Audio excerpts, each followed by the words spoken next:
संत मिलै किछ सुनिए कहिए, मिलै संत मस्ट करु रहिए।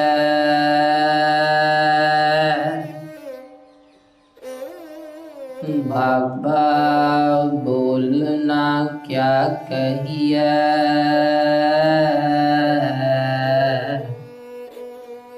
जैसे राम नाम रब रहिए। रहाउ संतन स्यों बोले उपकारी,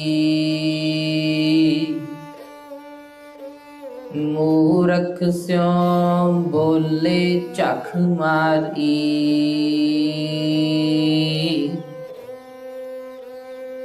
बोलत बोलत बड़े बेकारा, विण बोले क्या करे बेचारा।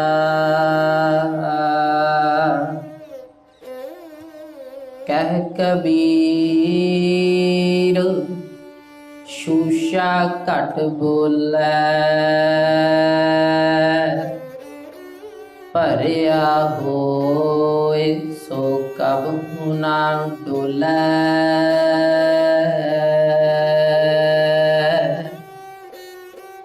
मूक उचरै शास्त्र खट, पिंग गिरन चढ़ जाय। अंध लखै बदरो सुनै, जो काल कृपा कराय।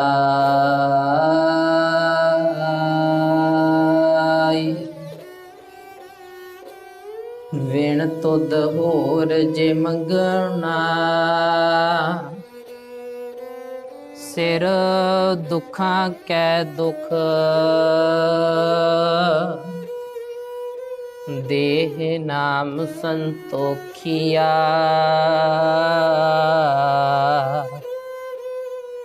उतरै मन की भुख।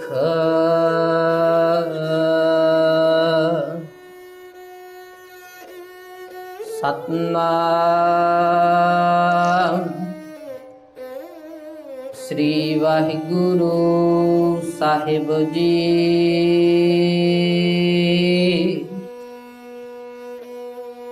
पौड़ी नाओ तेरा निरंकार है,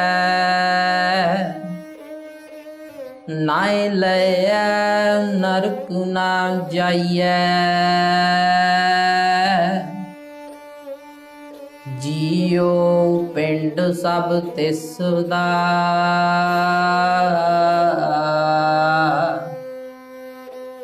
देखाजै आख गवाइयै।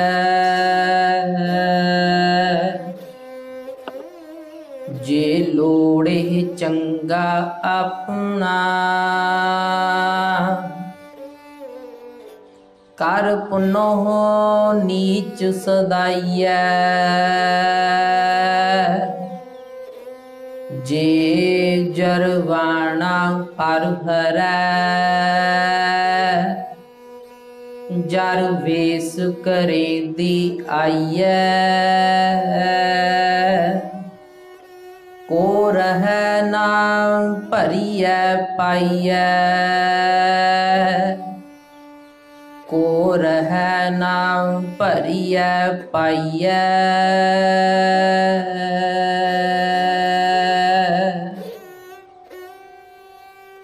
वाहिगुरु जी का खालसा, वाहिगुरु जी की फतेह।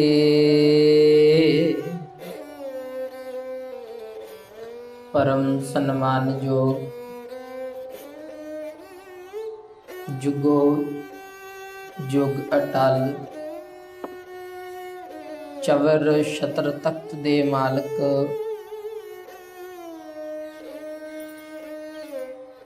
अगमी ज्ञान दे सोमे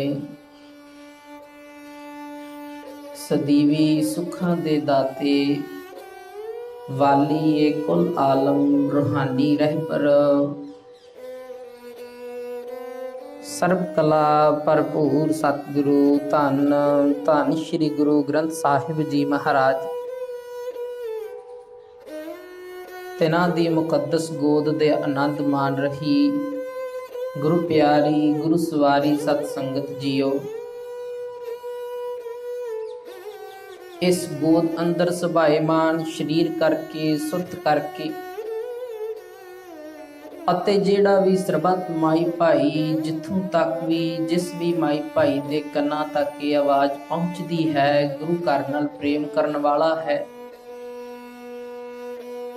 ਗੁਰੂ ਦੀ ਰੋਜ਼ਾਨਾ ਦੀ ਵਿਚਾਰ ਨੂੰ ਚਿੱਤ ਲਾ ਕੇ ਸਰਵਣ ਕਰਨ ਵਾਲਾ ਜੋ ਵੀ ਮਾਈ ਭਾਈ ਚਿੱਤ ਕਰਕੇ ਬਿਰਤੀ ਕਰਕੇ ਗੁਰੂ ਦੇ ਨਾਲ ਜੁੜਿਆ ਹੈ ਮੁਬਾਰਕ ਹੈ। ਵੱਡਿਆਂ ਭਾਗਾਂ ਵਾਲੇ ਹੋ ਜੋ ਇਸ ਕਲਯੁਗ ਦੇ ਸਮੇਂ ਦੇ ਅੰਦਰ ਇਸ ਵਿਕਾਰਾਂ ਦੇ ਨਾਲ ਤਪ ਰਹੇ ਮਨ ਦੇ ਅੰਦਰ ਜੋ ਗੁਰੂ ਦਾ ਉਪਦੇਸ਼ ਸਰਵਣ ਕਰਨ ਦਾ ਚਾਅ ਜੋ ਸੁਖ ਪੈਦਾ ਹੋਇਆ ਹੈ ਸੱਚ ਕਰਕੇ ਜਾਣਿਓ ਗੁਰਮੁਖ ਪਿਆਰਿਓ ਬੜਾ ਜ਼ਰੂਰੀ ਜੇ ਅੱਜ ਸਾਡੇ ਵਾਸਤੇ ਇਹ ਸਮਾਂ। ਸਾਡੇ ਜੀਵਨ ਇੰਨੇ ਕੁ ਦੁੱਖਾਂ ਨੂੰ ਸਹੇੜੇ ਹੋਏ ਹੋ ਗਏ ਆ ਨਾ ਕਿ ਜੀਵਨ ਦੇ ਅੰਦਰ ਭਾਵੇਂ ਖੁਸ਼ੀਆਂ ਵੀ ਨੇ ਪਰ ਨਿਮਖ ਮਾਤਰ ਦੇ ਸਮੇਂ ਵਾਸਤੇ ਜਿਹਨੂੰ ਸਾਹਿਬ ਜੀ ਬਚਨ ਕਰਦੇ ਨਾ ਬਿਨਸ ਜਾਏ ਜੋ ਨਿਮਖ ਮਹਿ ਸੋ ਅਲਪ ਸੁਖ ਭਾਣੀਐ। ਕਿਉਂਕਿ ਚਿੱਤ ਉਸ ਵਸਤ ਦੇ ਨਾਲ ਲਾਇਆ ਵਾ ਜਿਹੜੀ ਬਿਨਸ ਜਾਣੀ ਨਿਮਖ ਦੇ ਅੰਦਰ ਭਾਵ ਥੋੜੇ ਸਮੇਂ ਦੇ ਅੰਦਰ ਨਿਮਖ ਵਹਿੰਦੇ ਅੱਖ ਫੁਰਕਣ ਦਾ ਸਮਾਂ ਭਾਵੇਂ ਸਾਡੇ ਵਾਸਤੇ ਉਹ ਕਈ ਸਾਲ ਰਹਿਣ ਵਾਲੀ ਵਸਤ ਹੈ ਪਰ ਅਕਾਲ ਪੁਰਖ ਦੇ ਬ੍ਰਹਮ ਦੇ ਸਮੇਂ ਦੇ ਅਨੁਸਾਰ ਇਹ ਜਿਹੜਾ ਸਮਾਂ ਹੈ ਅੱਖ ਫੁਰਕਣ ਦਾ ਹੀ ਸਮਾਂ ਹੈ। ਕਿਉਂਕਿ ਹੁਣ ਸਾਡਾ ਸਾਰਾ ਜੀਵਨ ਗੁਰੂ ਪਿਆਰਿਓ 70-80 ਸਾਲਾਂ ਦੇ ਲਗਭਗ ਆਮ ਜਿਹੜਾ ਐਵਰੇਜ ਮਨੁੱਖ ਦਾ ਜਿਹੜਾ ਜੀਵਨ ਹੁੰਦਾ ਹੈ ਪਰ ਗੁਰਦੇਵ ਜੀ ਇਹ ਸਾਰਾ ਜੀਵਨ ਇਦਾਂ ਦੱਸਦੇ ਆ ਕਹਿੰਦੇ ਜੈਸੇ ਜਲ ਤੇ ਬੁੱਧ ਬੁਦਾ ਉਪਜੈ ਬਿਨਸੈ ਨੀਤ ਭਾਵ ਬੰਦੇ ਦਾ ਜੀਵਨ ਇੰਨਾ ਕਿਹਾ ਸਾਡਾ 70-80 ਸਾਲ ਦਾ ਐਵਰੇਜ ਮਨੁੱਖ ਦਾ ਜਿਹੜਾ ਜੀਵਨ ਆ ਉਹ ਗੁਰਦੇਵ ਪਿਤਾ ਜੀ ਦੱਸਦੇ ਜੈਸੇ ਜਲ ਤੇ ਬੁਲਬੁਲਾ। ਹੁਣ ਬੁਲਬੁਲਾ ਜਿਹੜਾ ਬੁਲਬੁਲਾ ਹੈ ਉਹ ਕਿੰਨੇ ਕੁ ਸਮੇਂ ਵਾਸਤੇ ਪੈਦਾ ਹੁੰਦਾ ਜਲ ਦੇ ਅੰਦਰ ਮੈਨੂੰ ਲੱਗਦਾ ਕਿ ਆਪਾਂ ਗਿਣਤੀ ਨਹੀਂ ਕਰ ਸਕਦੇ ਉਸ ਇਕਾਈ ਦੀ ਇੱਕ ਸੈਕਿੰਡ ਦੇ ਵੀ ਕਹਿ ਲਈਏ ਕਿ ਕਿੰਨੇ ਮਿਲੀ ਸੈਕਿੰਡ ਦੇ ਵਿੱਚ ਉਹ ਬੁਲਬੁਲਾ ਜਿਹੜਾ ਫੁੱਟ ਜਾਂਦਾ ਹੈ ਇੰਨੀ ਕੁ ਉਹਦੀ ਔਕਾਤ ਇੰਨਾ ਕੁ ਉਹਦਾ ਸਮਾਂ ਹੁੰਦਾ ਜੀਵਨ ਦਾ। ਤੇ ਇਸ ਤਰ੍ਹਾਂ ਦਾ ਸਾਡਾ ਜੀਵਨ ਮੰਨਦੇ ਆ ਸਾਡੇ ਜੀਵਨ ਦੇ ਵਿੱਚ ਸੁੱਖ ਵੀ ਸਾਡੇ ਇਸ ਤਰ੍ਹਾਂ ਦੇ ਆ।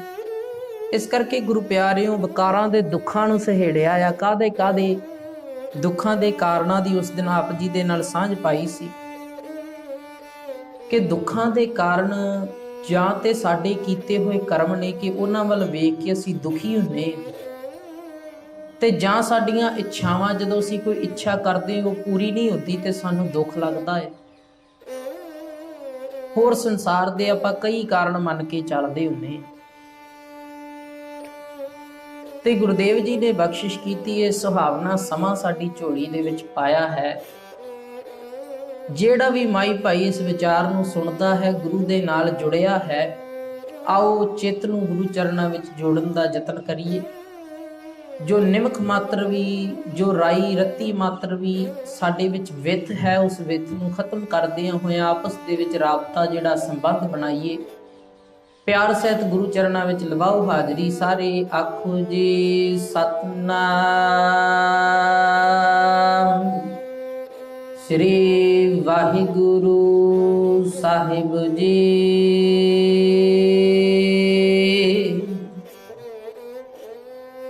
ਗੁਰੂ ਪਿਆਰਿਓ ਲੜੀਵਾਰ ਵਿਚਾਰ ਦੇ ਨਾਲ ਜੁੜਨ ਦਾ ਜੋ ਸਮਾਂ ਬਣਿਆ ਹੈ ਕੁਝ ਕੁ 2-3 ਜਿਹੜੇ ਭਾਗ ਨੇ ਆਸਾ ਕੀ ਵਾਰ ਦੀ ਵਿਚਾਰ ਦੇ ਉਹ ਆਪਾਂ ਜੁੜੇ ਆ ਗਿਆਨ ਦੇ ਨਾਲ ਬਚਨ ਆਪਾਂ ਜਿਹੜਾ ਮੇਨ ਰੱਖਿਆ ਹੈ ਉਹ ਸੀ ਗਿਆਨ ਨਾ ਗੱਲੀ ਢੂੰਡੀਐ ਕਥਨਾ ਕਰੜਾ ਸਾਰ। ਕਰਮ ਮਿਲੈ ਤਾਂ ਪਾਈਐ ਹੋਰ ਹਿਕਮਤ ਹੁਕਮ ਖੁਆਰ। ਚੌਥੀ ਅਤੇ ਪੰਜਵੀਂ ਪੌੜੀ ਅਤੇ ਇਹਨਾਂ ਦੇ ਨਾਲ ਲੱਗੇ ਸ਼ਲੋਕਾਂ ਦੀ ਵਿਚਾਰ ਜਿਹੜੀ ਆ ਨਾ, ਉਹ ਇਸ ਪੰਕਤੀ ਦੇ ਦੁਆਲੇ ਘੁੰਮ ਰਹੀ ਹੈ ਕਿ ਗਿਆਨ ਨਾ ਗੱਲੀ ਢੂੰਡੀ ਹੈ। ਭਾਵ ਗੱਲਾਂ ਦੇ ਨਾਲ ਜਿਹੜਾ ਉਹ ਗਿਆਨ ਨਹੀਂ ਪ੍ਰਾਪਤ ਕੀਤਾ ਜਾ ਸਕਦਾ। ਹੁਣ ਕੋਈ ਆਖੇ, ਇੱਕ ਕਥਾ ਆ ਕਿਸੇ ਪੁਰਖ ਦੀ ਜਿਹਨੂੰ ਇਹ ਆਦਤ ਸੀ ਕਿ ਜਦੋਂ ਕੋਈ ਕਿਸੇ ਦੇਸ਼ ਬਾਰੇ ਆਖੇ ਤੇ ਉਹਨੇ ਕਹਿਣਾ ਭਾਈ ਮੈਂ ਉੱਥੇ ਵੀ ਗਿਆ, ਉੱਥੇ ਵੀ ਰਹਿ ਗਿਆ। ਕਾਹਦੇ ਵਾਸਤੇ? ਆਪਣੀ ਹਉਮੈ ਦਾ ਦਿਖਾਵਾ, ਹਉਮੈ ਦਾ ਪ੍ਰਗਟਾਵਾ ਕਰਨ ਵਾਸਤੇ। ਤੇ ਸਾਡਾ ਗਿਆਨ ਗੁਰੂ ਪਿਆਰਿਓ ਇਸ ਕਾਰਜ ਵਾਸਤੇ ਹੈ ਕਿ ਅਸੀਂ ਆਪਣੇ ਬਸ ਹਉਮੈ ਦਾ ਪ੍ਰਗਟਾਵਾ ਕਰ ਰਹੇ ਹਾਂ ਗਿਆਨ ਦੇ ਰਾਹੀਂ ਕਿ ਮੈਨੂੰ ਉਹ ਵੀ ਪਤਾ ਆ, ਮੈਨੂੰ ਆ ਵੀ ਪਤਾ, ਮੈਨੂੰ ਉਹ ਵੀ ਪਤਾ।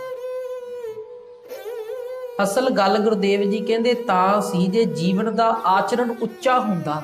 ਗਿਆਨ ਦੇ ਨਾਲ ਇਹ ਹੁੰਦਾ ਜੀ, ਦੋ ਵਸਤਾਂ ਨੇ ਗੁਰੂ ਪਿਆਰਿਓ।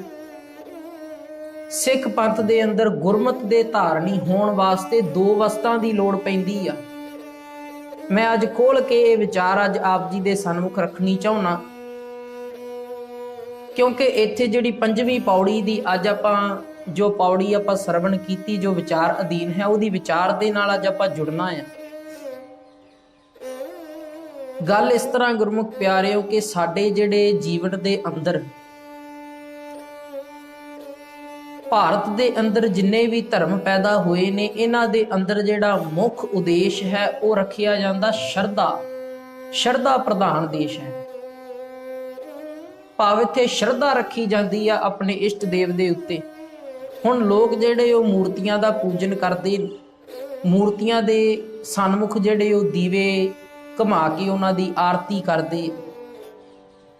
ਭਾਵ ਉਹ ਕਾਰਜ ਕਰ ਰਹੀ ਜਾਂ ਨਹੀਂ ਇਹ ਇੱਕ ਵੱਖਰੀ ਗੱਲ ਆ, ਪਰ ਉਹ ਇੱਕ ਸ਼ਰਧਾ ਦੇ ਵਸ ਹੋ ਕੇ ਅਸੀਂ ਕਾਰਜ ਕਰਦੇ। ਭਾਵ ਜਿਹਦੇ ਤੇ ਅਸੀਂ ਸ਼ਰਧਾ ਧਾਰੀ ਹੈ, ਜਿਹਨੂੰ ਅਸੀਂ ਪ੍ਰੇਮ ਕਰਦੇ ਹਾਂ, ਉਹਦੇ ਵਾਸਤੇ ਅਸੀਂ ਇਹ ਸਾਰੇ ਕਾਰਜ ਕਰਦੇ ਹਾਂ। ਤੇ ਜਿਹੜੇ ਗੁਰਮੁਖੋ ਸਾਮੀ ਧਰਮ ਨੇ ਜਾਂ ਪੱਛਮੀ ਦੇਸ਼ਾਂ ਦੇ ਧਰਮ ਨੇ, ਉਹਨਾਂ ਦਾ ਜਿਹੜਾ ਮੁੱਖ ਟੀਚਾ ਹੈ ਉਹ ਹੈ ਗਿਆਨ। ਉਹ ਗਿਆਨ ਨੂੰ ਮੰਨਦੇ ਨੇ ਤੇ ਗਿਆਨ ਦੇ ਅਨੁਸਾਰ ਆਪਣਾ ਧਰਮ ਚਲਾਉਂਦੇ ਨੇ। ਤੇ ਅੱਜ ਭਾਰਤ ਦੇ ਅੰਦਰ ਜਿਹੜਾ ਬਹੁਤ ਵੱਡਾ ਤਬਕਾ ਜਿਹੜਾ ਇਹਨਾਂ ਲੋਕਾਂ ਦਾ ਆ ਗਿਆ ਵਾ, ਜਿਹੜੇ ਲੋਕ ਤਰਕ ਦੇ ਆਧਾਰ ਤੇ ਕੇਵਲ ਕੰਮ ਕਰਦੇ ਨੇ, ਭਾਵ ਬੁੱਧੀ ਨੂੰ, ਤਰਕ ਨੂੰ ਅੱਗੇ ਰੱਖਦੇ ਨੇ, ਸ਼ਰਧਾ ਨੂੰ ਨਹੀਂ ਮੰਨਦੇ, ਸ਼ਰਧਾ ਧਾਰ ਕੇ ਕੀਤੇ ਹੋਏ ਕੰਮ ਦੇ ਉੱਪਰ ਉਹ ਨਿਸ਼ਚਾ ਨਹੀਂ ਰੱਖਦੇ। ਗੁਰੂ ਪਿਆਰਿਓ ਅੱਜ ਆਪਾਂ ਗੁਰਮਤ ਨੂੰ ਸਮਝਣ ਦਾ ਯਤਨ ਕਰੀਏ। ਇਹ ਜਿਹੜਾ ਸਾਨੂੰ ਜੀਵਨ ਗੁਰਮਤ ਦਾ ਧਾਰਨੀ ਬਣਨ ਵਾਸਤੇ ਪਾਤਸ਼ਾਹ ਜੀ ਨੇ ਬਖਸ਼ਿਆ ਨਾ, ਜਿਵੇਂ ਹਜ਼ੂਰ ਬਚਨ ਕਰਦੇ ਆ ਕਿ ਗਿਆਨ ਨਾ ਗੱਲੀ ਢੂੰਡੀਐ ਕਥਨਾ ਕਰੜਾ ਸਾਰ। ਇੱਥੇ ਕੱਲੀ ਗਿਆਨ ਦੀ ਗੱਲ ਹੈ।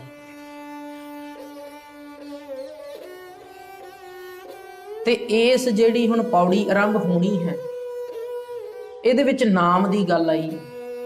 ਨਾਮ ਜਪਣਾ। ਨਾਮ ਨੂੰ ਅਸੀਂ ਤਾਂ ਜਪਾਂਗੇ ਜੇ ਅਸੀਂ ਮਨ ਦੇ ਵਿੱਚ ਸ਼ਰਧਾ ਧਾਰੀਏ। ਹੁਣ ਇਹ ਗਿਆਨ ਨਹੀਂ, ਨਾਮ ਦੇ ਵਿੱਚ ਕਿਸੇ ਪ੍ਰਕਾਰ ਦਾ ਗਿਆਨ ਨਹੀਂ। ਨਾਮ ਇੱਕ ਪ੍ਰਕਾਰ ਦੀ ਸ਼ਰਧਾ ਹੈ। ਨਾਮ ਅਸੀਂ ਕਿਸੇ ਦਾ ਤਾਂ ਜਪਦੇ ਹਾਂ ਜਦੋਂ ਕਿਸੇ ਨਾਲ ਸਾਨੂੰ ਬਹੁਤ ਪਿਆਰ, ਬਹੁਤ ਮੁਹੱਬਤ ਹੋ ਜਾਵੇ ਤੇ ਅਸੀਂ ਉਹਦਾ 24 ਘੰਟੇ ਨਾਮ ਜਪਦੇ ਰਹਿੰਦੇ। ਸਾਡਾ ਪਰਿਵਾਰ, ਸਾਡੇ ਸੰਬੰਧੀ ਵੀ ਕਹਿ ਦਿੰਦੇ ਆ ਕਿ ਤੂੰ ਉਹਦਾ ਨਾਮ ਹੀ ਜਪਦਾ ਰਹਿਣਾ ਹਮੇਸ਼ਾ, ਭਾਵ ਉਹਨੂੰ ਯਾਦ ਕਰਦਾ ਰਹਿਣਾ ਹੈ। ਇਹਦੇ ਵਿੱਚ ਕਿਸੇ ਪ੍ਰਕਾਰ ਦਾ ਗਿਆਨ ਨਹੀਂ, ਇਹ ਸ਼ਰਧਾ ਤੇ ਟਿਕਿਆ ਹੈ। ਹੁਣ ਇੱਥੇ ਗੁਰਦੇਵ ਜੀ ਨੇ ਵੇਖੋ ਕਿੰਨੀ ਬਖਸ਼ਿਸ਼ ਕੀਤੀ ਸਾਡੇ ਉੱਪਰ ਕਿ ਨਾ ਤੇ ਸਾਨੂੰ ਭਾਰਤੀ ਧਰਮਾਂ ਦੀ ਅੰਨੀ ਸ਼ਰਧਾ ਦੇ ਵਿੱਚ ਰੁੜਨ ਵਾਸਤੇ ਛੱਡਿਆ, ਤੇ ਨਾ ਹੀ ਗੁਰਦੇਵ ਜੀ ਨੇ ਸਾਨੂੰ ਸਾਮੀ ਜਾਂ ਪੱਛਮੀ ਧਰਮਾਂ ਦੇ ਕੇਵਲ ਗਿਆਨ ਦਾ ਹੰਕਾਰ ਹੋਣ ਦਿੱਤਾ। ਇੱਕ ਮੈਂ ਕਥਾ ਆਪ ਜੀ ਦੇ ਨਾਲ ਸਾਂਝੀ ਕਰਦਾ, ਗੱਲ ਸੌਖੀ ਸਾਡੇ ਪੱਲੇ ਦੇ ਵਿੱਚ ਸਾਡੇ ਸਮਝ ਆ ਜਾਵੇਗੀ। ਇੱਕ ਪਿੰਡ ਦੇ ਵਿੱਚ ਜੀ ਅੱਗ ਲੱਗ ਗਈ। ਤੇ ਪਿੰਡ ਜਦੋਂ ਸੜਦਾ, ਸੜ ਕੇ ਸਵਾਹ ਹੋ ਰਿਹਾ, ਲੋਕ ਜਿਹੜੇ ਨੇ ਉਹ ਭੱਜ ਕੇ ਬਾਹਰ ਨਿਕਲ ਰਹੇ, ਆਪਣੇ ਘਰਾਂ ਤੋਂ ਦੂਜੇ ਪਿੰਡਾਂ ਨੂੰ ਜਾ ਰਹੇ ਨੇ। ਜਿਹੜਾ ਸਮਾਨ ਬਚਿਆ ਬਚਾਇਆ ਜਾ ਰਿਹਾ ਵਾ, ਆਪਣੇ ਪਰਿਵਾਰ ਦੇ ਜੀਆਂ ਨੂੰ, ਬੱਚਿਆਂ ਨੂੰ, ਸੰਬੰਧੀਆਂ ਨੂੰ ਬਚਾਇਆ ਜਾ ਰਿਹਾ, ਸੁੱਖ ਸਾਂਦ ਪੁੱਛੀ ਜਾ ਰਹੀ ਹੈ। ਕੁਝ ਲੋਕ ਉਹ ਵੀ ਨੇ ਜਿਹੜੇ ਪਿੰਡ ਨੂੰ ਅੱਗ ਬੁਝਾਉਣ ਵਾਸਤੇ ਵੀ ਲੱਗੇ ਨੇ, ਜਿਹੜੇ ਉਦਮ ਕਰ ਰਹੇ ਨੇ, ਮੁਬਾਰਕ ਹੈ। ਤੇ ਗੁਰੂ ਪਿਆਰਿਓ, ਇੱਕ ਪਿੰਡ ਦੇ ਅੰਦਰ, ਉਸੇ ਪਿੰਡ ਤੋਂ ਨਾ ਇੱਕ ਲੰਗੜਾ ਜਿਹੜਾ ਉਹ ਬੈਠਾ ਹੈ ਪਿੰਡ ਦੇ ਬਾਹਰ। ਮਤਲਬ ਅਜੇ ਪਿੰਡ ਤੋਂ ਪੂਰਾ ਬਾਹਰ ਨਹੀਂ ਹੋਇਆ, ਪਿੰਡ ਦੇ ਵਿੱਚ ਅੱਗ ਲੱਗੀ ਆ, ਪਰ ਅੱਗ ਨਾਲੋਂ ਥੋੜਾ ਬਚਿਆ ਹੈ, ਥੋੜਾ ਹਟਵਾ ਬੈਠਾ ਹੈ, ਪਰ ਉਸ ਤੱਕ ਪੁੱਜ ਸਕਦੀ ਹੈ। ਲੰਗੜਾ ਬੈਠਾ ਆ। ਹੁਣ ਆਲੇ ਦੁਆਲੇ ਟੋਂਦਾ ਟੋਂਦਾ ਇੱਕ ਅੰਨਾ ਵੀ ਆ ਗਿਆ। ਜਦੋਂ ਉਹ ਲੰਗੜੇ ਦੇ ਪਾਸ ਪੁੱਜਿਆ ਤੇ ਦੋਵੇਂ ਜਣੇ ਬੈਠ ਗਏ। ਹੁਣ ਦੋਵੇਂ ਬੈਠੇ ਸਲਾਹਾਂ ਕਰਦੇ ਕਿ ਭਾਈ ਬਾਹਰ ਕਿਵੇਂ ਲੰਘੀਏ। ਧਿਆਨ ਦੇ ਕੇ ਵਿਚਾਰ ਨੂੰ, ਗੱਲ ਨੂੰ ਸਮਝਣ ਦਾ ਯਤਨ ਕਰਨਾ। ਲੰਗੜੇ ਨੇ ਅੰਨੇ ਨੂੰ ਆਖਿਆ ਕਿ ਭਾਈ ਤੂੰ ਮੈਨੂੰ ਆਪਣੇ ਮੋਢੇ ਦੇ ਉੱਪਰ ਬਿਠਾ ਲੈ ਤੇ ਮੈਂ ਤੈਨੂੰ ਰਸਤਾ ਦੱਸੀ ਜਾਵਾਂਗਾ ਤੇ ਤੂੰ ਮੈਨੂੰ ਆਪਣੇ ਉੱਪਰ ਬਿਠਾ ਕੇ ਤੇ ਲਈ ਜਾਈਂ। ਮੈਂ ਆਪਣੀਆਂ ਅੱਖਾਂ ਦੀ ਵਰਤੋਂ ਕਰਕੇ ਤੇ ਤੈਨੂੰ ਰਸਤਾ ਦੱਸਾਂਗਾ। ਤੂੰ ਆਪਣੇ ਪੈਰਾਂ ਦੀ ਵਰਤੋਂ ਕਰਕੇ ਤੇ ਮੈਨੂੰ ਵੀ ਪਿੰਡ ਦੇ ਵਿੱਚੋਂ ਬਾਹਰ ਕਢਾਈ ਤੇ ਮੈਂ ਤੈਨੂੰ ਪਿੰਡ ਦੇ ਵਿੱਚੋਂ ਬਾਹਰ ਕਢਾਵਾਂਗਾ। ਹੁਣ ਦੋਵਾਂ ਦਾ ਤਾਲਮੇਲ ਚੱਲਿਆ ਤੇ ਗੱਲ ਸਹੀ ਬਣ ਗਈ। ਦੋਵਾਂ ਦਾ ਤਾਲਮੇਲ ਬਣ ਗਿਆ। ਦੋਵੇਂ ਪਿੰਡ ਦੇ ਵਿੱਚੋਂ ਬਾਹਰ ਨਿਕਲ ਕੇ ਅੱਗ ਤੋਂ ਬਚ ਗਏ। ਗੱਲ ਕੀ ਰਹੋ, ਵਿਚਾਰ ਸਮਝਣ ਦਾ ਯਤਨ ਕਰੀਏ ਕਿ ਗੁਰੂ ਪਿਆਰਿਓ, ਜਿਹੜੀ ਸ਼ਰਧਾ ਜੇ ਨਾ, ਇਹ ਜੇ ਕੱਲੀ ਹੋਵੇ ਤੇ ਫਿਰ ਇਹ ਹੋ ਜਾਂਦੀ ਅੰਨੀ, ਫਿਰ ਹੋ ਜਾਂਦੀ ਅੰਨੀ ਸ਼ਰਧਾ। ਫਿਰ ਅਸੀਂ ਇਸ ਤਰ੍ਹਾਂ ਦੇ ਕਾਰਜ ਕਰਦੇ ਆ ਕਿ ਜੀਵਨ ਦੇ ਵਿੱਚ ਭਾਵੇਂ ਅਸੀਂ ਭੁੱਖੇ ਨੂੰ ਦੁੱਧ ਨਾ ਦਈਏ, ਜਿਸ ਤਰ੍ਹਾਂ ਪਿੱਛੇ ਜੇ ਆਪਾਂ ਗੀਤ ਸਰਵਣ ਕੀਤਾ ਨਾ ਕਿ ਫਿਰ ਆਪਾਂ ਭਾਵੇਂ ਭੁੱਖੇ ਨੂੰ ਦੁੱਧ ਨਾ ਦਈਏ ਤੇ ਪਰ ਆਪਾਂ ਇਸ ਤਰ੍ਹਾਂ ਕਰਦੇ ਆ, ਫਿਰ ਪੱਥਰਾਂ ਦੇ ਉੱਪਰ ਜਿਹੜਾ ਉਹ ਦੁੱਧ ਰੋੜਿਆ ਜਾਂਦਾ ਹੈ। ਜਿਸ ਗੱਲ ਦਾ ਰੌਲਾ ਚੱਲਦਾ ਸਾਡੇ ਵਿੱਚ ਬਹੁਤ ਜ਼ਿਆਦਾ, ਉਹਨਾਂ ਦੇ ਵਾਸਤੇ ਮੁਬਾਰਕ ਹੋਵੇਗਾ। ਪਰ ਆਪਾਂ ਇੱਕ ਕੇਵਲ ਵਿਚਾਰ ਦੇ ਨਾਲ ਜੁੜ ਰਹੇ ਹਾਂ ਕਿ ਭਾਈ ਗਿਆਨ ਤੇ ਸ਼ਰਧਾ ਦਾ ਸਾਡੇ ਜੀਵਨ ਦੇ ਵਿੱਚ ਕੀ ਕਾਰਜ ਹੈ, ਕੀ ਸਥਾਨ ਹੈ। ਤੇ ਗੁਰੂ ਪਿਆਰਿਓ, ਜੀਵਨ ਇਸ ਤਰ੍ਹਾਂ ਦਾ ਬਣਦਾ ਆ ਕਿ ਜਿਹੜੀ ਗੁਰਮਤਿ ਦੀ ਵਿਚਾਰ ਹੈ ਨਾ, ਇਸ ਵਿਚਾਰ ਦੇ ਅੰਦਰ ਗੁਰਦੇਵ ਜੀ ਨੇ ਸਾਡੇ ਉੱਪਰ ਬੜੀ ਬਖਸ਼ਿਸ਼ ਕੀਤੀ ਆ। ਨਾ ਤੇ ਸਾਨੂੰ ਕੱਲੀ ਸ਼ਰਧਾ ਦੇ ਵਸ ਹੋ ਕੇ ਤੇ ਅੰਨੇ ਹੋਣ ਦਿੱਤਾ ਕਿ ਅਸੀਂ ਕਰਮਕਾਂਡ ਕਰਦੇ ਰਹੀਏ, ਅਸੀਂ ਕੱਲੇ ਤੀਰਥਾਂ ਤੇ ਇਸ਼ਨਾਨ ਹੀ ਕਰਦੇ ਰਹੀਏ ਜਾਂ ਕੱਲੀ ਅਸੀਂ ਦੇਵ ਪੂਜਾ ਹੀ ਕਰਦੇ ਰਹੀਏ। ਗੱਲ ਨੂੰ ਸਮਝਣਾ, ਇੱਥੇ ਸ਼ਬਦ ਮੈਂ ਕੱਲਾ ਵਰਤ ਰਿਹਾ, ਇਕੱਲਾ ਭਾਵ ਕੱਲੀ ਦੇਵ ਪੂਜਾ ਦਾ ਕੋਈ ਲਾਭ ਨਹੀਂ ਜਾਂ ਕੱਲੇ ਤੀਰਥਾਂ ਤੇ ਇਸ਼ਨਾਨ ਕਰਨ ਦਾ ਕੋਈ ਲਾਭ ਨਹੀਂ ਜੇ ਕੋਈ ਗਿਆਨ ਪ੍ਰਾਪਤੀ ਨਹੀਂ ਨਾਲ। ਜੇ ਗਿਆਨ ਦੀ ਪ੍ਰਾਪਤੀ ਹੈ ਕਿ ਭਾਈ ਤੀਰਥਾਂ ਤੇ ਜਾ ਕੇ ਇਸ਼ਨਾਨ ਕਰਨ ਦਾ ਕੀ ਲਾਹਾ ਆ, ਉੱਥੇ ਜਾ ਕੇ ਮਨ ਖੀਵਾ ਹੋਣਾ ਚਾਹੀਦਾ, ਮਨ ਨਿਮਰਤਾ ਦੇ ਵਿੱਚ ਆਉਣਾ ਚਾਹੀਦਾ ਕਿ ਮੈਂ ਆਪਣੇ ਗੁਰੂ ਦੇ ਕੋਲ, ਆਪਣੇ ਇਸ਼ਟ ਦੇ ਕੋਲ ਆਇਆ। ਇਹ ਅਸਲ ਦੇ ਵਿੱਚ ਗਿਆਨ ਹੈ। ਤੇ ਕਹਿੰਦੇ ਗੁਰਦੇਵ ਜੀ ਕਿ ਜੇ ਇਹ ਗਿਆਨ ਪ੍ਰਾਪਤ ਨਹੀਂ ਹੁੰਦਾ ਤੇ ਫਿਰ ਕੱਲੀ ਅੰਨੀ ਸ਼ਰਧਾ ਦਾ ਕੋਈ ਲਾਹਾ ਨਹੀਂ। ਨਾਲ ਗਿਆਨ ਜੇ ਉੱਪਰ ਰਵੇਗਾ, ਗਿਆਨ ਸੁਜਾਖਾ ਹੈ, ਉੱਪਰ ਰਸਤਾ ਦੱਸਣ ਵਾਲਾ ਹੈ ਤੇ ਸ਼ਰਧਾ ਉਸ ਨੂੰ ਲਿਜਾਣ ਵਾਲੀ ਹੈ। ਤੇ ਜੇ ਗਿਆਨ ਦਾ ਮਾਰਗ ਨਹੀਂ ਤੇ ਥੱਲੇ ਅੰਨੀ ਸ਼ਰਧਾ ਜਿਹੜੀ ਉਹ ਕੱਲੀ ਬਾਹਰ ਨਹੀਂ ਨਿਕਲ ਸਕਦੀ ਅੱਗ ਲੱਗੇ ਹੋਏ ਇਸ ਸੰਸਾਰ ਸਮੁੰਦਰ ਦੇ ਵਿੱਚੋਂ। ਤੇ ਦੂਜੇ ਪਾਸੇ ਜੇ ਕੱਲਾ ਗਿਆਨ ਪੈਦਾ ਹੋ ਗਿਆ ਤੇ ਉਹ ਦੇਵੇਗਾ ਹੰਕਾਰ। ਉਹਦੇ ਕਰਕੇ ਜੀਵਨ ਦੇ ਵਿੱਚ ਹੰਕਾਰ ਪੈਦਾ ਹੋ ਜਾਂਦਾ, ਭਾਵ ਮਨੁੱਖ ਲੰਗੜਾ ਹੋ ਜਾਂਦਾ ਆ ਸੁਰਤ ਕਰਕੇ, ਦਿਮਾਗ ਕਰਕੇ। ਦਿਮਾਗ ਨੂੰ ਆਪਣੇ ਪਰਾਏ ਦੀ ਵੀ ਸਮਝ ਨਹੀਂ ਰਹਿੰਦੀ।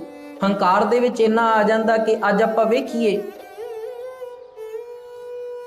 ਭਾਰਤ ਦੇ ਵਿੱਚ ਖਾਸ ਕਰਕੇ ਗੱਲ ਆਖੀ ਜਾਂਦੀ ਕਿ ਪੜ੍ਹੇ ਲਿਖੇ ਮੂਰਖ ਹੋ ਗਏ ਆ, ਕਿਉਂਕਿ ਗਿਆਨ ਬਹੁਤ ਜ਼ਿਆਦਾ ਵੱਧ ਗਿਆ ਤੇ ਹੰਕਾਰ ਦੇ ਵਸ ਆ ਕੇ ਆਪਣੇ ਆਪ ਨੂੰ ਪੜ੍ਹਿਆ ਲਿਖਿਆ ਸਮਝਣ ਵਾਲੇ, ਉਹਨਾਂ ਦੀ ਬੁੱਧੀ, ਉਹਨਾਂ ਦੀ ਸੋਚ ਲੰਗੜੀ ਹੋ ਜਾਂਦੀ ਹੈ, ਕੰਮ ਹੀ ਨਹੀਂ ਕਰਦੀ। ਇਸ ਕਰਕੇ ਗੁਰਦੇਵ ਜੀ ਨੇ ਸਾਨੂੰ ਬਚਨ ਦਿੱਤਾ ਹੈ ਕਿ ਭਾਈ ਦੋ ਵਸਤਾਂ ਨੇ ਜੇ ਅਕਾਲ ਪੁਰਖ ਦੀ ਪ੍ਰਾਪਤੀ ਕਰਨੀ, ਗੁਰੂ ਵਾਲੇ ਬਣਨਾ ਹੈ ਜੀਵਨ ਦੇ ਅੰਦਰ, ਤੇ ਦੋ ਅਵਸਥਾ ਨੇ ਜਿਹੜੀਆਂ ਅਕਾਲ ਪੁਰਖ ਤੋਂ ਵੀ ਉੱਚੀਆਂ ਨੇ ਜੀਵਨ ਦੇ ਵਿੱਚ। ਸਮਝ ਲਈਏ ਕਿ ਅਕਾਲ ਪੁਰਖ ਤੋਂ ਵੀ ਉੱਚੀਆਂ ਨੇ। ਕਿਹੜੀਆਂ ਕਿਹੜੀਆਂ ਜੀ? ਇੱਕ ਤੇ ਹਜ਼ੂਰ ਕਹਿੰਦੇ ਆ ਕਿ ਵੱਡਾ ਸਾਹਿਬ ਉੱਚਾ ਥਾਉ, ਉੱਚੇ ਉੱਪਰ ਉੱਚਾ ਨਾਉ। ਉੱਚੇ ਉੱਪਰ ਉੱਚਾ ਨਾਉ ਭਾਵ ਉੱਚੇ ਤੋਂ ਵੀ ਉੱਚਾ ਉਹਦਾ ਨਾਮ ਆ। ਇਹ ਹੋ ਗਈ ਸ਼ਰਧਾ ਕਿ ਉਹਦੇ ਨਾਮ ਨੂੰ ਜਪਣਾ। ਨਾਮ ਅਸੀਂ ਤਾਂ ਜਪਦੇ, ਮੈਂ ਪਹਿਲਾਂ ਬੇਨਤੀ ਕੀਤੀ ਕਿ ਜਦੋਂ ਸ਼ਰਧਾ ਧਾਰੀ ਹੋਵੇ, ਜਦੋਂ ਪਿਆਰ ਹੋਵੇ ਕਿਸੇ ਦੇ ਨਾਲ, ਉਦੋਂ ਅਸੀਂ ਕਿਸੇ ਤਰ੍ਹਾਂ ਦਾ ਗਿਆਨ ਨਹੀਂ ਚਾਹੁੰਦੇ। ਉਹਦੀਆਂ ਮੰਦੀਆਂ ਵੀ ਸਾਨੂੰ ਚੰਗੀਆਂ ਲੱਗਦੀਆਂ ਜਿਹਦੇ ਨਾਲ ਪਿਆਰ ਹੋਵੇ। ਅਸੀਂ ਉਹਦਾ ਨਾਮ ਜਪਦੇ ਹਾਂ, ਅਸੀਂ ਉਹਨੂੰ ਯਾਦ ਕਰਦੇ ਹਾਂ, ਉਹਦਾ ਨਾਂ ਸਾਡੇ ਚੇਤੇ ਦੇ ਵਿੱਚ ਵਸ ਜਾਂਦਾ ਆ। ਇਸੇ ਨੂੰ ਕਹਿੰਦੇ ਨਾਮ ਜਪਣ। ਕਹਿੰਦੇ ਉੱਚੇ ਉੱਪਰ ਉੱਚਾ ਨਾਉ। ਦੂਜੀ ਗੱਲ ਗੁਰਦੇਵ ਜੀ ਹਜ਼ੂਰ ਬਾਣੀ ਅੰਦਰ ਫਰਮਾਨ ਕਰਦੇ ਆ, ਕਹਿੰਦੇ ਸੱਚੋ ਓਰੈ ਸਭ ਕੋ ਉੱਪਰ ਸੱਚ ਆਚਾਰ। ਕਹਿੰਦੇ ਬਾਕੀ ਸਾਰਾ ਕੁਝ ਸੱਚ ਤੋਂ ਥੱਲੇ ਹੇਠਾਂ ਉਰੇ ਹੈ, ਉੱਪਰ ਕੇਵਲ ਸੱਚਾ ਆਚਰਣ ਹੈ। ਤੇ ਆਚਰਣ ਡਿਸਿਪਲਿਨ ਬਣਦਾ ਜੇ ਗਿਆਨ ਦੇ ਨਾਲ। ਜਦੋਂ ਇਸ ਗੱਲ ਦਾ ਗਿਆਨ ਹੋਵੇਗਾ ਜੀਵਨ ਦੇ ਵਿੱਚ ਕੀ ਸਹੀ ਹੈ ਤੇ ਕੀ ਮਾੜਾ ਹੈ, ਉਦੋਂ ਸਾਡਾ ਜੀਵਨ ਆਚਰਣ ਦੇ ਵਿੱਚ ਆ ਜਾਵੇਗਾ। ਤੇ ਆ ਜਿਹੜੀਆਂ ਪੌੜੀਆਂ ਦੋ ਚੱਲ ਰਹੀਆਂ ਵਿਚਾਰ ਅਧੀਨ ਜਿਹੜੇ ਸ਼ਲੋਕ ਚੱਲ ਰਹੇ ਨੇ, ਇਹਨਾਂ ਦੀ ਵਿਚਾਰ ਵਿੱਚ ਪਾਤਸ਼ਾਹ ਜੀ ਨੇ ਇਹੋ ਕਿਹਾ, ਭਾਈ ਗਿਆਨ ਤੋਂ ਵੀ ਹੋਣੀ ਅੰਨੀ ਸ਼ਰਧਾ ਲੈ ਕੇ ਕੇਵਲ ਨੱਚ ਕੁੱਦ ਦੇ ਵਿੱਚ ਨਾ ਪਾਓ। ਇਹਨਾਂ ਦੇ ਨਾਲ ਜੀਵਨ ਦੇ ਵਿੱਚ ਗਿਆਨ ਦੀ ਪ੍ਰਾਪਤੀ ਨਹੀਂ ਹੋਣੀ। ਇਸ ਤਰ੍ਹਾਂ ਕਰਨ ਦੇ ਨਾਲ ਤੁਹਾਡੇ ਜੀਵਨ ਦਾ ਆਚਰਣ ਉੱਚਾ ਨਹੀਂ ਹੋਵੇਗਾ, ਕਿਉਂਕਿ ਇਹ ਤੇ ਅਸੀਂ ਸ਼ਰਧਾ ਧਾਰ ਕੇ ਇਹ ਕਾਰਜ ਕਰ ਰਹੇ ਹਾਂ ਜਿਹਨੂੰ ਕਹਿੰਦੇ ਆ ਉੱਡ ਉੱਡ ਰਾਵਾ ਝਾਟੈ ਪਾਏ। ਰਾਵਾ ਕਹਿੰਦੇ ਘੱਟਾ ਉੱਡ ਕੇ ਤੁਹਾਡੇ ਕੇਸਾਂ ਦੇ ਵਿੱਚ ਝਾਟਿਆਂ ਦੇ ਵਿੱਚ ਪੈ ਰਿਹਾ ਵਾ। ਇਹ ਕੋਈ ਗਿਆਨ ਦੀ ਗੱਲ, ਕੋਈ ਸਿਆਣੇ ਬੰਦੇ ਵਾਲੀ ਗੱਲ ਥੋੜਾ ਹੋਈ।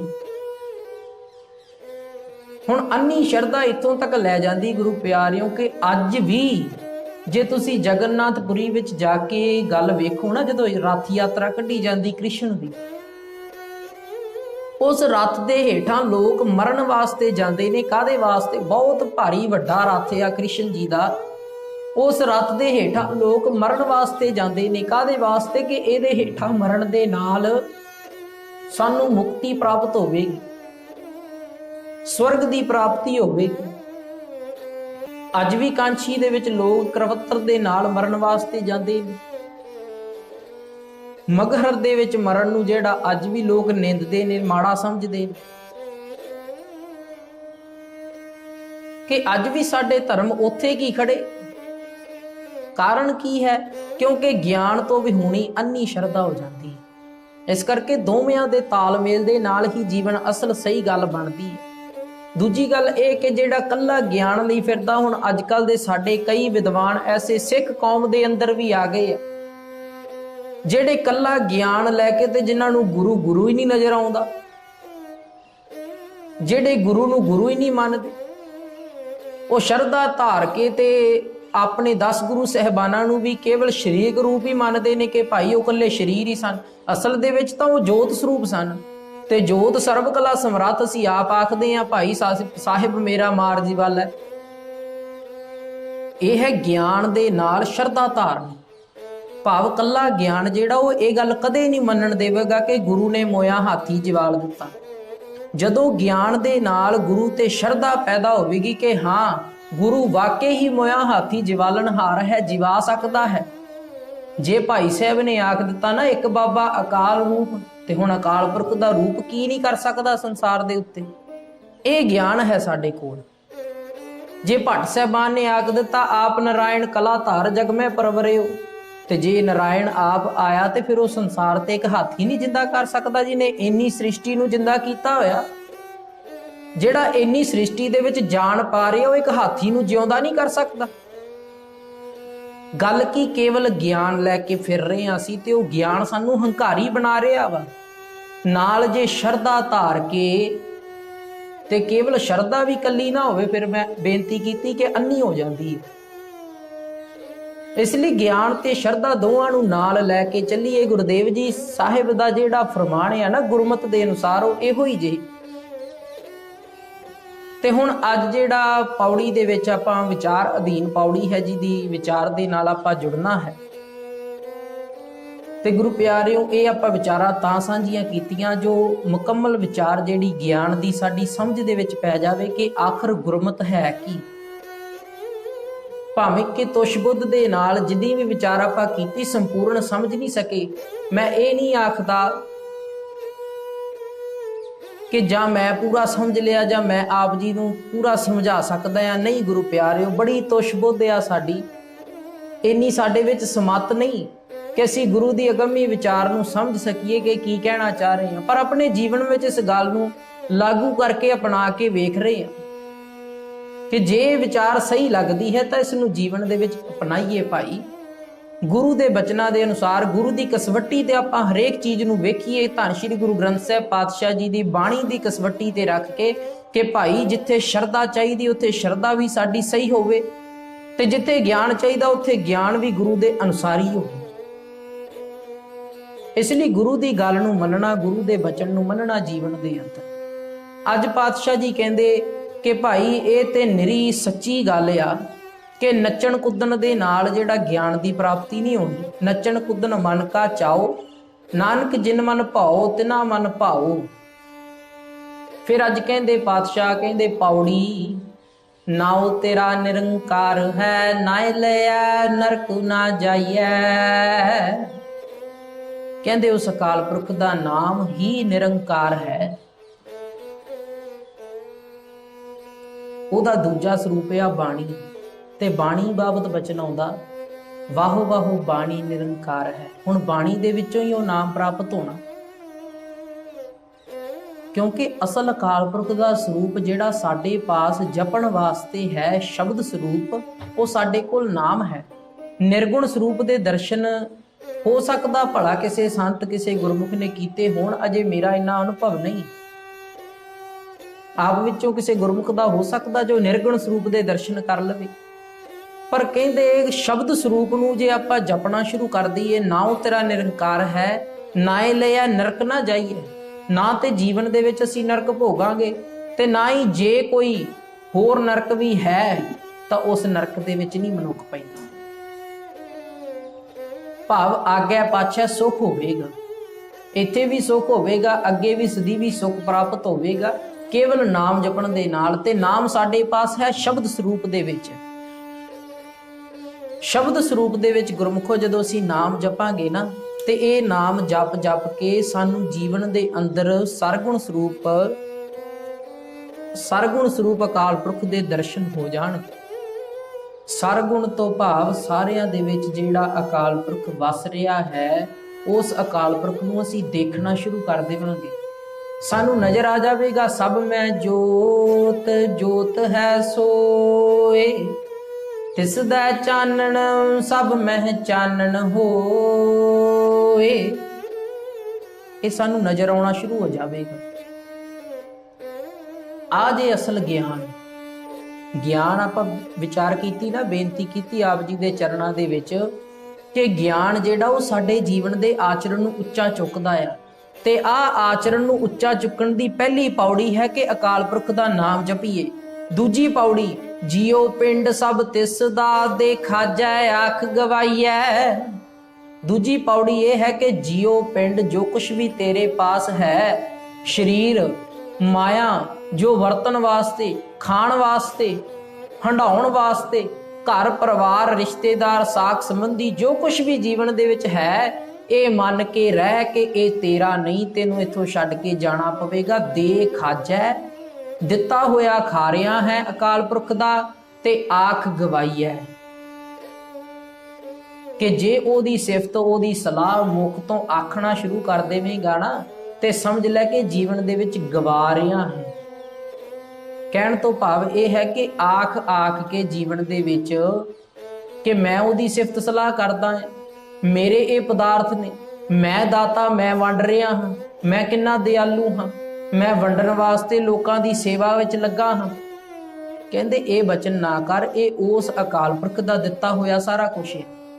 ਇਹ ਵੀ ਗਿਆਨ ਹੈ ਨਾ ਇੱਕ, ਕਿ ਜੀਵਨ ਇਸ ਤਰ੍ਹਾਂ ਸੁਚਾਰੂ ਢੰਗ ਨਾਲ ਚਲਾ। ਤੀਜਾ ਗਿਆਨ ਗੁਰੂ ਪਿਆਰਿਓ ਹੁਣ ਅਗਲੀ ਪੌੜੀ ਦੱਸਦੇ, ਕਹਿੰਦੇ ਜੇ ਲੋੜੇ ਚੰਗਾ ਆਪਣਾ ਕਰ ਪੁੰਨਹੁ ਨੀਚ ਸਦਾਈਐ। ਆ ਬੜਾ ਸਾਨੂੰ ਧੱਕਾ ਲੱਗਣਾ ਇਹ ਗੱਲ ਸੁਣ ਕੇ ਕਿ ਅਸੀਂ ਤੇ ਜੀਵਨ ਦੇ ਵਿੱਚ ਇਹ ਕਹਿੰਦੇ ਆ ਕਿ ਭਾਈ ਅਸੀਂ ਬੜੇ ਲੰਗਰ ਲਾਉਣ ਵਾਲੇ ਆ, ਅਸੀਂ ਇੱਕ ਮਹੀਨੇ ਜਾ ਕੇ ਅਨੰਦਪੁਰ ਸਾਹਿਬ ਹੋਲੇ ਮਹੱਲੇ ਤੇ ਲੰਗਰ ਲਾਈਦੇ ਆ। ਇਹ ਵੀ ਇੱਕ ਵੱਖਰਾ ਮਸਲਾ ਅੱਜ ਬਣਿਆ ਹੈ ਸਾਡੇ ਪਾਸ। ਅੱਜ ਬੇਅਦਬੀ ਦਾ ਸਮਾਂ ਬਣਿਆ ਤੇ ਉਹ ਲੰਗਰਾਂ ਵਾਲੇ ਉੱਥੇ ਪੁੱਜਦੇ ਨਹੀਂ।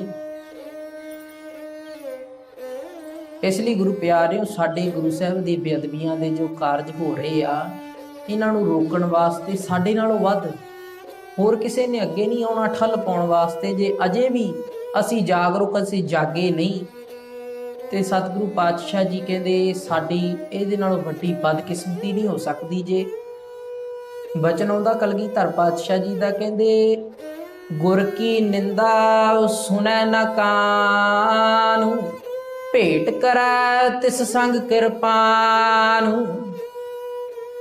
ਕਹਿੰਦੇ ਜੇ ਗੁਰੂ ਦੀ ਕੋਈ ਨਿੰਦਿਆ ਵੀ ਕਰਦਾ ਹੋਵੇ ਨਾ ਕਿਤੇ ਦੂਰ ਬਹਿ ਕੇ, ਤੇ ਉਹ ਵੀ ਸਿੱਖ ਕੰਨਾਂ ਦੇ ਨਾਲ ਨਾ ਸੁਣੇ, ਭੇਟ ਕਰੇ ਤੇ ਸੰਗ ਕਿਰਪਾਨ ਲੈ ਕੇ, ਭਾਵੇਂ ਉਹਦਾ ਸੀਸ ਕਲਮ ਨਾ ਕਰਨਾ ਪਵੇ, ਸੀਸ ਵੱਖਰਾ ਕਰਨਾ ਪਵੇ, ਤੇ ਤਾਂ ਵੀ ਉਹ ਕਾਰਜ ਕਰ ਦੇਵੇ। ਤੇ ਅੱਜ ਸਾਡੇ ਗੁਰੂ ਸਾਹਿਬ ਦੀ ਬੇਅਦਬੀਆਂ ਦੇ ਕਾਰਜ ਹੋ ਰਹੇ ਤੇ ਅਸੀਂ ਚੁੱਪ ਕਰਕੇ ਬੈਠੇ। ਗੁਰੂ ਪਿਆਰਿਓ, ਕਦੋਂ ਤੱਕ ਕਾਰਜ? ਕਿੰਨਾ ਸਮਾਂ ਇਹ ਹੋਰ ਕਾਰਜ ਚੱਲਦੇ ਰਹਿਣਗੇ? ਖੈਰ, ਜਾਗਰੂਕ ਹੋਣ ਦੀ ਲੋੜ ਹੈ ਸਾਨੂੰ, ਹੁਮ ਹੁਮਾ ਕੇ ਪਹੁੰਚਣ ਦੀ ਲੋੜ ਹੈ। ਜੋ ਕਾਰਵਾਈਆਂ ਚੱਲ ਰਹੀਆਂ ਨੇ ਮੁਬਾਰਕ ਹਨ। ਗੁਰੂ ਪਾਤਸ਼ਾਹ ਜੀ ਆਪ ਵਿੱਚ ਵਰਤ ਕੇ ਸਾਰੀਆਂ ਗੱਲਾਂ ਦੇ ਸਾਰਿਆਂ ਦੇ ਫੈਸਲੇ ਕਰਵਾ ਲੈਣ ਤੇ ਇਹਨਾਂ ਲੋਕਾਂ ਨੂੰ ਸਮਤ ਬਖਸ਼ਣ। ਵਿਚਾਰ ਦੇ ਨਾਲ ਆਪਾਂ ਜੁੜੇ ਸਾਂ ਕਿ ਸਾਡੇ ਮਨਾਂ ਦੇ ਅੰਦਰ ਬੜਾ ਹੰਕਾਰ ਪੈਦਾ ਹੁੰਦਾ। ਹੋਲੇ ਮਹੱਲੇ ਤੇ ਅਸੀਂ ਲੰਗਰ ਲਾ ਦਿੰਨੇ ਆ ਜੀ, ਅਸੀਂ ਤੀਰਥ ਯਾਤਰਾ ਅੰਮ੍ਰਿਤਸਰ ਸਾਹਿਬ ਲੈ ਕੇ ਜਾਂਦੇ, ਅਨੰਦਪੁਰ ਸਾਹਿਬ ਅਸੀਂ ਲੈ ਕੇ ਜਾਂਦੇ ਸੰਗਤਾਂ ਨੂੰ।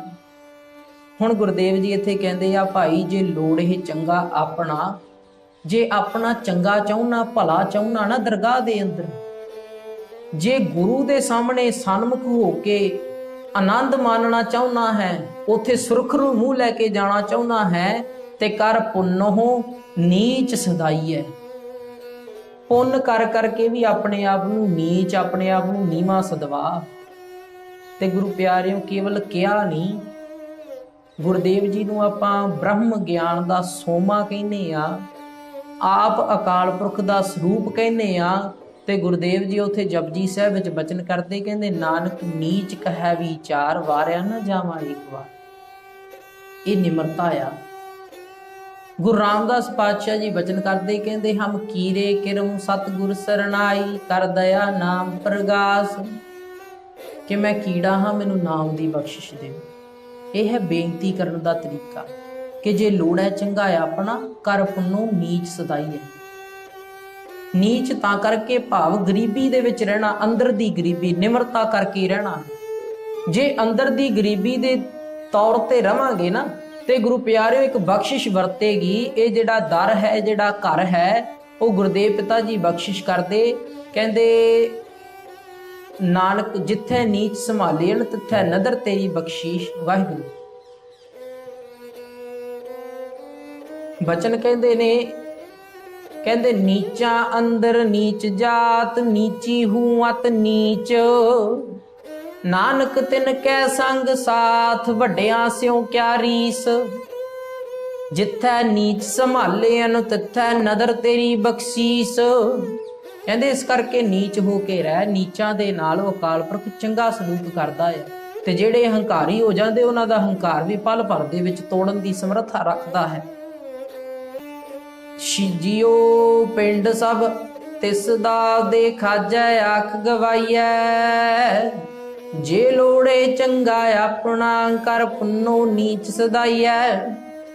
ਜੇ ਜਰਵਾਣਾ ਪਰ ਹਰੈ, ਜਰ ਵੇਸ ਕਰੇ ਦੀ ਆਈਐ। ਕੋ ਰਹਿ ਨਾਮ ਭਰੀਐ ਪਾਈਐ। ਤੇ ਗੁਰੂ ਪਿਆਰਿਓ, ਆ ਜੇ ਅਗਲੀਆਂ ਜਿਹੜੀਆਂ ਸਾਡੇ ਵਾਸਤੇ ਗਿਆਨ ਦੀਆਂ ਪੌੜੀਆਂ, ਗਿਆਨ ਦੀ ਗੱਲ ਚੱਲੀ ਨਾ ਦੋਵਾਂ ਪੌੜੀਆਂ ਦੇ ਅੰਦਰ ਤੇ 4 ਸ਼ਲੋਕਾਂ ਦੇ ਅੰਦਰ। ਗੁਰਦੇਵ ਜੀ ਨੇ ਅਖੀਰਲੀ ਆ 5ਵੀਂ ਪੌੜੀ ਤੇ ਆ ਕੇ ਅਖੀਰ ਤੇ ਅਸਲ ਜਿਹੜਾ ਗਿਆਨ ਗੁਰੂ ਦੇ ਪਾਸੋਂ ਮਿਲਣਾ ਉਹ ਗਿਆਨ ਬਖਸ਼ ਦਿੱਤਾ। ਪਹਿਲੀ ਗੱਲ ਤੇ ਇਹ ਕਿ ਨਾਉ ਤੇਰਾ ਨਿਰੰਕਾਰ ਹੈ, ਉਸ ਅਕਾਲ ਪੁਰਖ ਦਾ ਨਾਮ ਜਪਣਾ ਕਰੀਏ। ਦੂਜੀ ਗੱਲ ਇਹ ਕਿ ਜੋ ਕੁਝ ਵੀ ਜੀਵਨ ਦੇ ਵਿੱਚ ਹੰਡਾਉਣ ਵਾਸਤੇ, ਪਾਣ ਵਾਸਤੇ, ਖਾਣ ਵਾਸਤੇ ਮਿਲਿਆ ਹੈ, ਇਹ ਉਸ ਅਕਾਲ ਪੁਰਖ ਦਾ ਜਾਣਨਾ ਕਰੀਏ। ਆਪਣੇ ਆਪ ਨੂੰ ਦਾਤਾ, ਆਪਣੇ ਆਪ ਨੂੰ ਦੇਣਹਾਰ, ਦਿਆਲੂ ਨਾ ਸਮਝੀਏ। ਤੀਜਾ ਇਹ ਕਾਰਜ ਕਿ ਜੇ ਆਪਣਾ ਚੰਗਾ ਲੋੜਦੇ ਹਾਂ, ਜੇ ਆਪਣੀ ਭਲਾਈ ਚਾਹੁੰਦੇ ਹਾਂ, ਤੇ ਕਰ ਪੁੰਨੋ ਨੀਚ ਸਦਾਈ ਹੈ।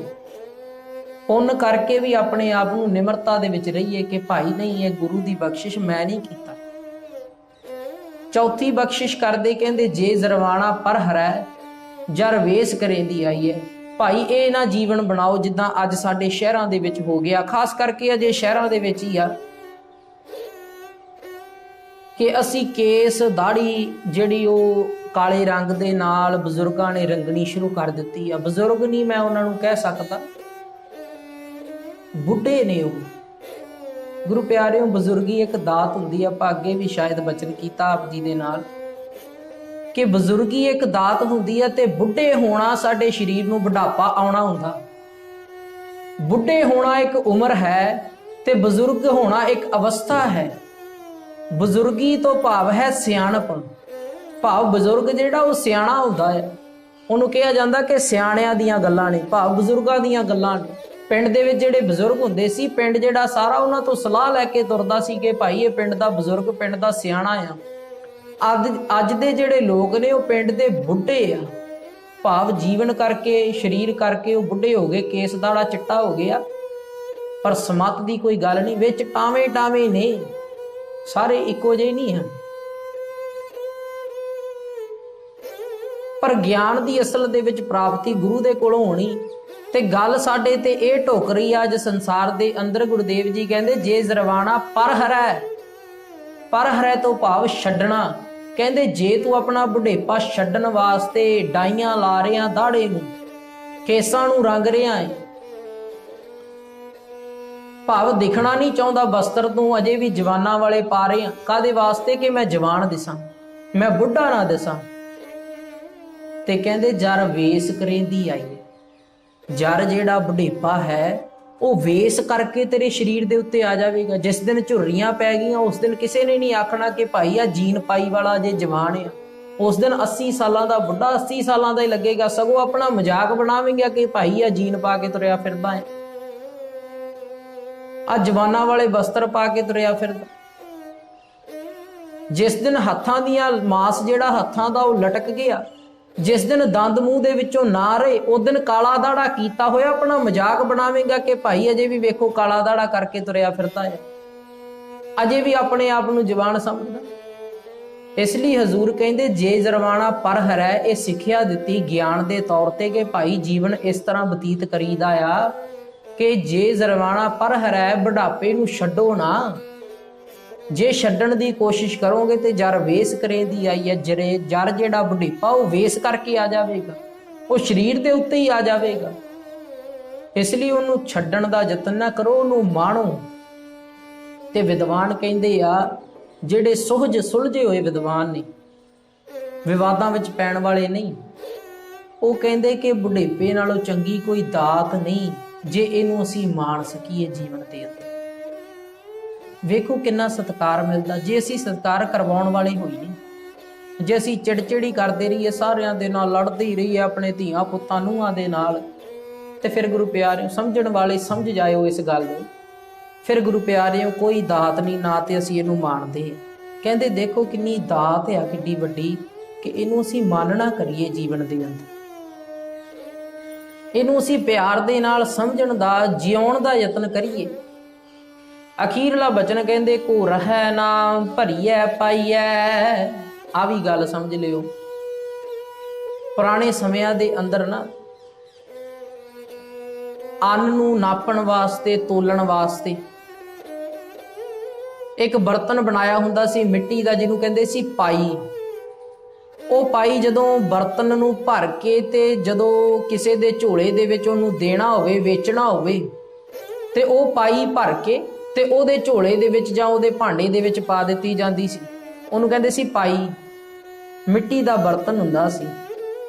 ਗੁਰਦੇਵ ਜੀ ਕਹਿੰਦੇ ਘੋਰਾ ਹੈ ਨਾ ਭਰੀਐ ਪਾਈਏ। ਜਦੋਂ ਇਧਰੋਂ ਦਾਣਿਆਂ ਦੀ ਪਾਈ ਭਰ ਗਈ, ਅੰਨ ਦੀ ਪਾਈ ਭਰ ਗਈ, ਤੇ ਭਾਈ ਤੈਨੂੰ ਦੂਜੇ ਪਾਸੇ ਡਿੱਗਣਾ ਹੀ ਪੈਣਾ ਆ ਜਾ ਕੇ।